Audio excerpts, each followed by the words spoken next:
ஏங்க pant வெளுத்துச்சு, pant வாங்கிக்கோங்கன்னா ஏன் ஃபேண்ட்டே வாங்க மாட்டீங்க? நிருபனுக்கு மட்டும் அவ்வளோ ஃபேண்ட் வாங்கி தரீங்க, உங்களுக்கு வாங்கிக்கவே மாட்டீங்க.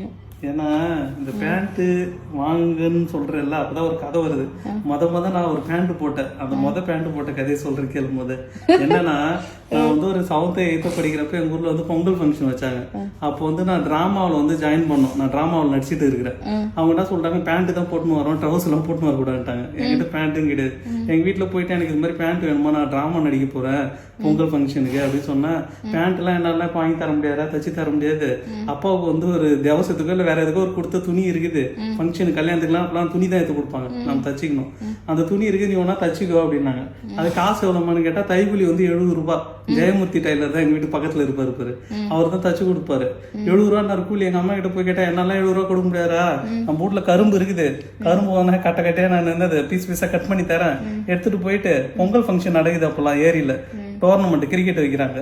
அந்த பொங்கல் ஃபங்க்ஷன்ல போய் வித்துட்டு காசு வந்துன்னா நீ எடுத்தாந்து குத்து தச்சுக்கோன்ட்டாங்க.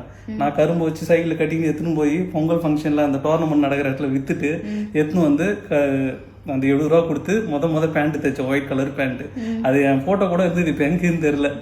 நான் அப்பெல்லாம் வந்து ஸ்டேஜ்லாம் கிடையாது, தரையில் நின்று தான் பேசணும் மந்தவெளியில. அப்போ ஃபங்க்ஷன் இந்த முத பேண்ட் வாங்கினது. அதுக்கப்புறம் கேம்பஸ்ல செலக்ட் ஆகி சிங்கப்பூருக்கு போனப்ப இந்த வெறி எனக்கு மைண்ட்லயே இருந்தது. முத போய் சிங்கப்பூர்ல சம்பளம் வாங்கினதுக்கு அப்புறம் வாங்கின பேண்ட் வந்து லீல வாங்கின பிராண்ட்ல ஒரு பேண்ட் ஒரு சட்டை வந்து $300 சிங்கப்பூர் டாலருக்கு. அப்ப எல்லாம் கேட்டாங்க, ஏன்டா இவ்வளவு காஸ்ட்லியா போய் வாங்குற, ரொம்ப எக்ஸ்பென்சிவ்டா சிங்கப்பூர்ல, அது பிராண்ட் இல்ல ஏன்டா வாங்குறேன்னு. அப்ப எனக்கு இருந்த அந்த வெறி, 70 ரூபாய்க்கு ஒரு பேண்ட் நம்மளால வாங்க முடியல, ஒரு துணியை கொடுத்து தைக்க சொல்லி கரும்புலாம் போய் விற்க சொல்லி நம்மள இப்படி பண்ணிட்டாங்களேன்னு சொல்லிட்டு அதுல இருந்து பிராண்ட்ல தான் வாங்கிட்டு இருந்தேன்.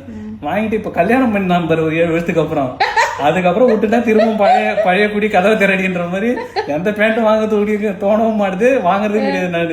ஏன்னா வந்து எப்படி சொல்றது, இதுக்கப்புறம் நான் கலரா போட்டு என்ன பண்ண போறேன், எதை போட்டாலும் நான் அதே ஒய்ஃபு அதே ஹஸ்பண்ட் தான், எப்படி இருந்தா கழுவிதான் ஊத்த போறீங்க. ஊருக்கே ராஜா இருந்தாலும் வீட்டுக்கு தொட கட்டதான் நம்ம.